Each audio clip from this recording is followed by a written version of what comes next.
Hello, Hey, David. Frank. Hi, how are you? I'm good, thank you. How's Bowling Green? Oh, it's doing great. It's doing great. You know we're the home of the Corvette. Yeah, I owned a Corvette. Oh, that's awesome. 1976 or 75, yeah. The people here will love hearing that.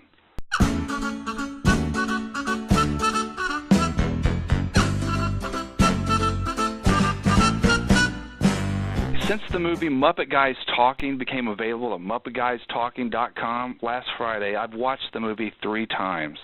Really? Yes, I'm a lifelong Muppet fanatic. And great. As a child, I was drawn to the characters, and as I grew, I wanted to know more about the performers.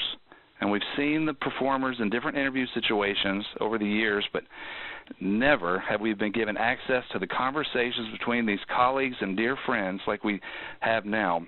Now we get to join in and listen and see for ourselves the affection and fun the Muppet performers have together.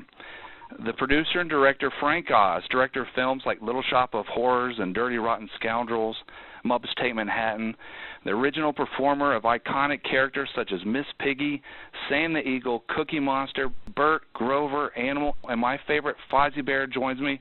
Thank you so much, Frank. Sure. Tell everyone how this movie came about and why you decided to make it. Well, actually, I didn't decide to make it. I was against making it.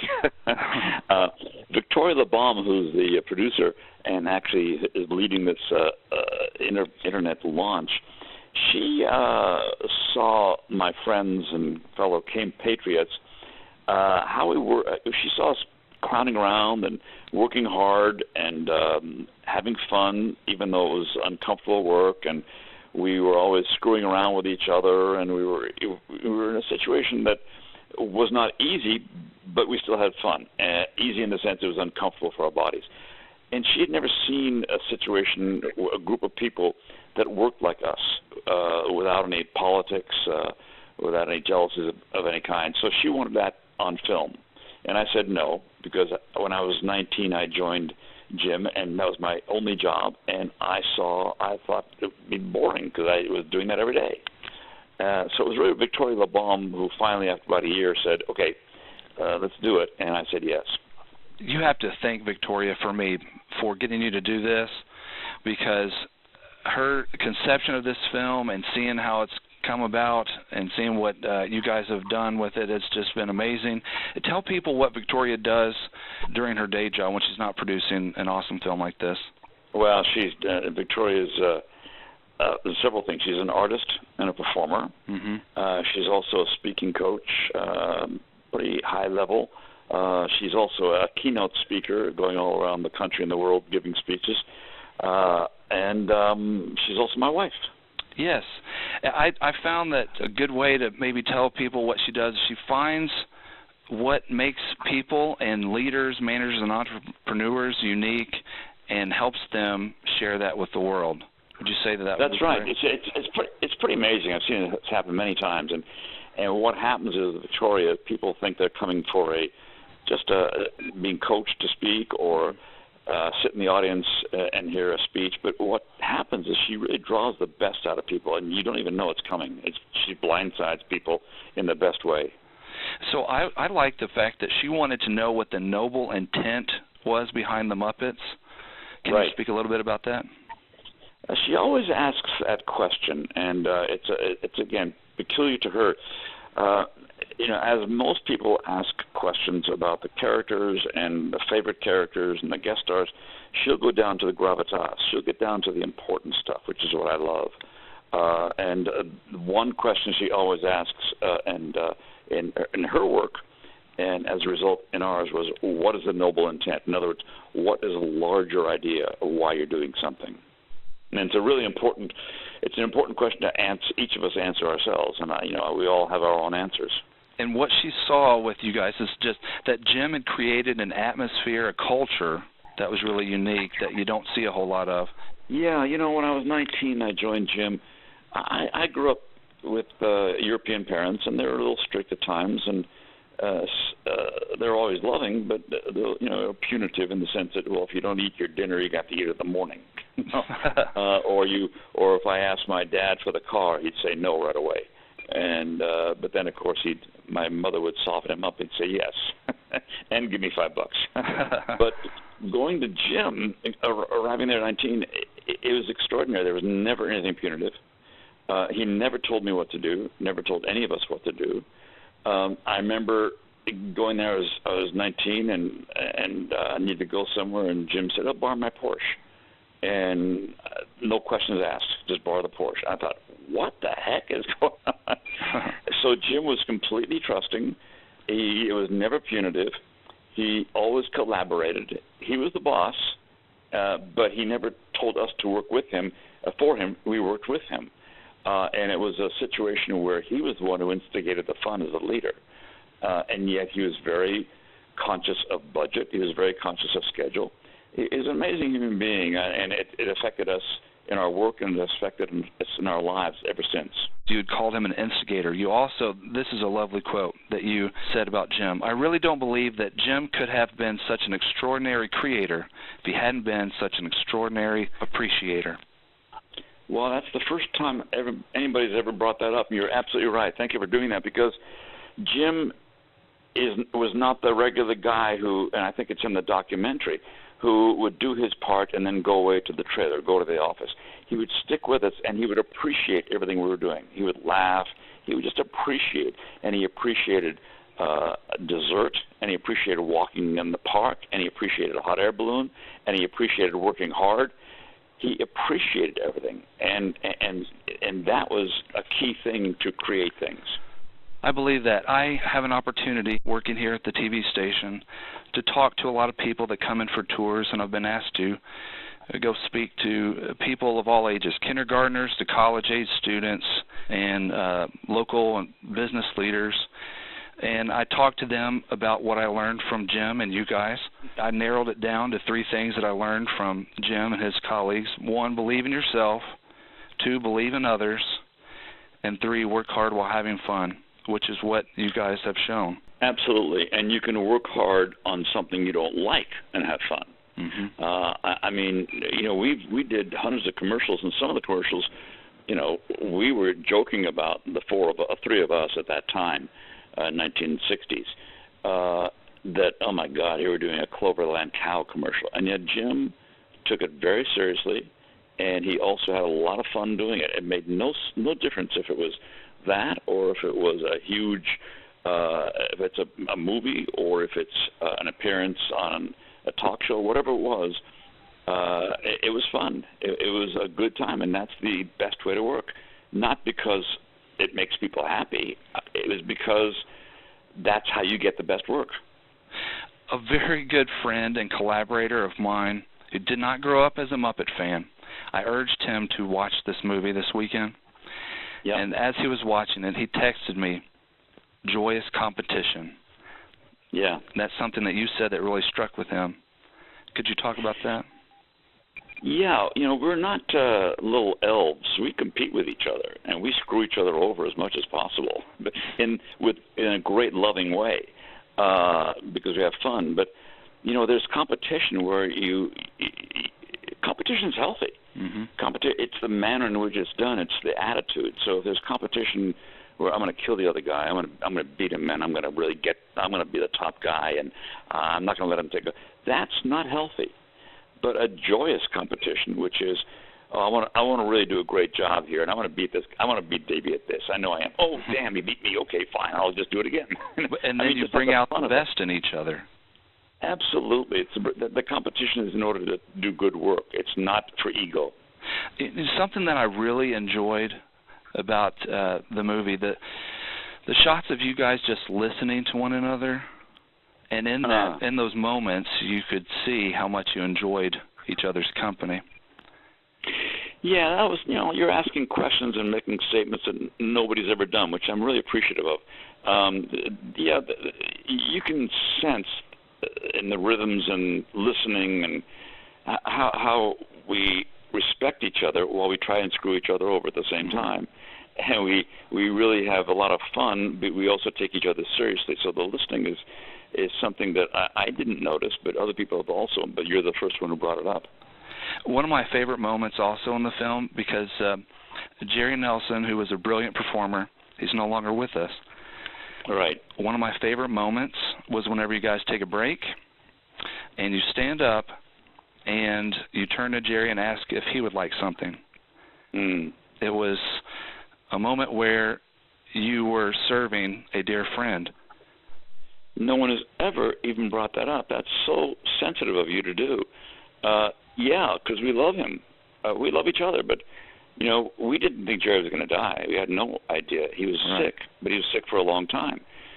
So, but, you know, I've known Jerry since 1965. And we've worked together for all that time. So you become brothers and sisters, and you know, you love each other in a very unschmaltzy way. We hate schmaltz and cuteness, but legitimate caring is a good thing. Yes. Jerry said in the film, I feel blessed to have been put in a place where I communicated with so many people. Yeah. And he also said, in a very moving point in the film, a lot of people who feel disenfranchised in life feel accepted in that Muppet world. Wasn't that beautiful? It was. Very. That was so beautiful, and you can see him tearing up a little bit. That was so beautiful, and I've heard so many people over the years tell me that they've either been abused or they've been lonely, or people they were different, they felt different. And when they went to the Muppets, they realized it was okay to be who they were, because look at the Muppets. They're all these weird creatures. You know, they're all disparate creatures. And they even though they fight, and they still love each other and still have affection, and they're not all the same. They're all different. And Jim celebrated differences. That's what drew me into the Muppet world. It was like a physical representation of the love that I had in my life. Yeah, and it all came from Jim. All came from Jim. I mean, he never told us about that. He never, as in the movie Dave says, he never verbalized his philosophy. He never told us things to do. He just lived his life, and then by osmosis and assimilation, we learned how the best way to work was, and to live, actually. Jim was a very, very unique and singular individual. All those years I worked with him, I didn't know it until he passed, you know.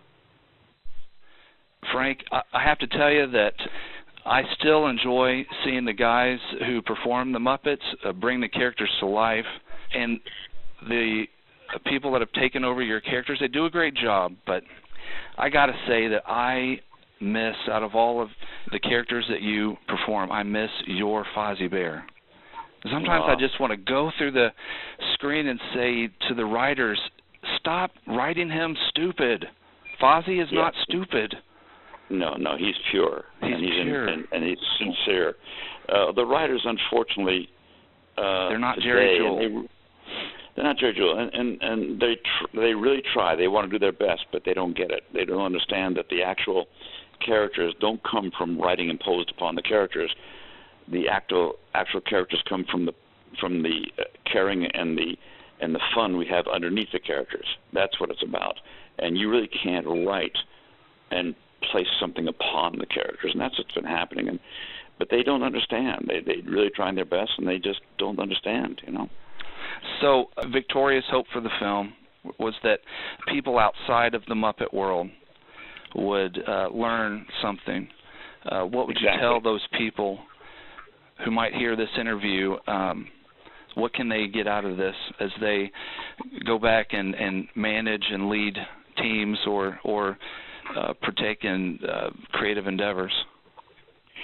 Well, I'm so glad you asked. I mean, I wish she was here now. She's just so busy on this launch.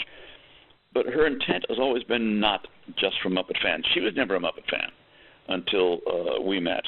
But this is about leadership and teams and how not to manage people. You know, Jim never read a book on managing people.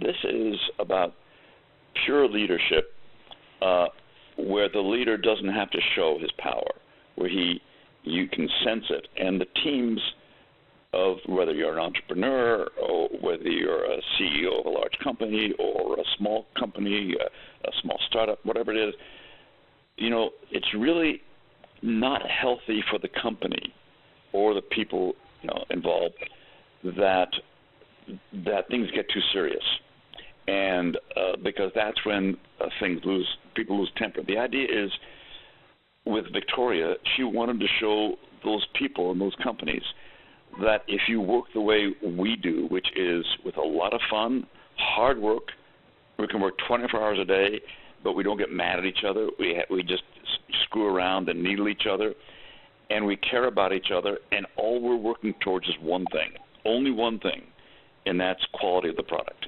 which is, in our case, performance. And if you approach work that way, it's going to be amazing how much money people make also, because that's always the quantifier in our society, not for us, but for many people. So that's really what she wants to say, that this could be a way to really make a company work more than people would think. Frank, I appreciate so much you spending your time with me, talking to me about this project. I'm grateful that you made this movie, and I'll watch it many more times. Well, thank you. I mean, when you talk with me and I answer questions, I know I'm not just me. I represent Jim and Richard Hunt and Jerry Jewell and Don Celine and all the people who worked, plus the workshop people.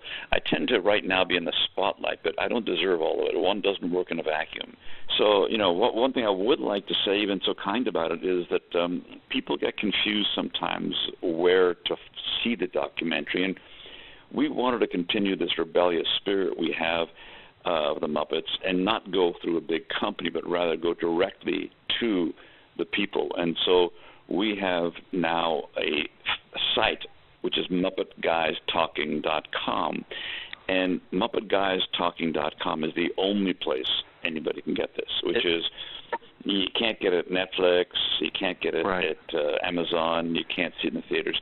We wanted to really share this personally with the people, so that's the only place to get it, is MuppetGuysTalking.com. It is only $9.97. It is well worth your money. It's accessible. $10 plus you get $10 plus you get 3 cents back. It's accessible. You can stream or download anytime, anywhere. It's well worth the money. It's not about the money. I'm bankrolling this, not a company, just me personally, and I'm going to lose money. We don't care. We just want to get this message out. First of all, I want everybody to have a great time and see all the stuff that nobody ever knows about. That's number one, just to have fun. But number two is to see how people can actually work together. So that's the most important thing to us, I urge you to go to MuppetGuysTalking.com and check this out. You can also communicate with Frank, connect with him. He and Victoria LeBalm are on Twitter. Muppet Guys Talking team is on Twitter and Facebook, and I encourage you to be a part of the conversation. It's so nice of you. It's so heartfelt. I can hear it in the phone, and it's very, very thoughtful and very kind of you. Thank you so much. I won't take any more of your time, but no, there's no time at all. I thought you were so sensitive in your questions and so knowledgeable. It was a delight to talk to you. Thank you so much, Frank. Thanks so much. I'll see you on Twitter. Okay, will do. Bye-bye now. Bye, Frank.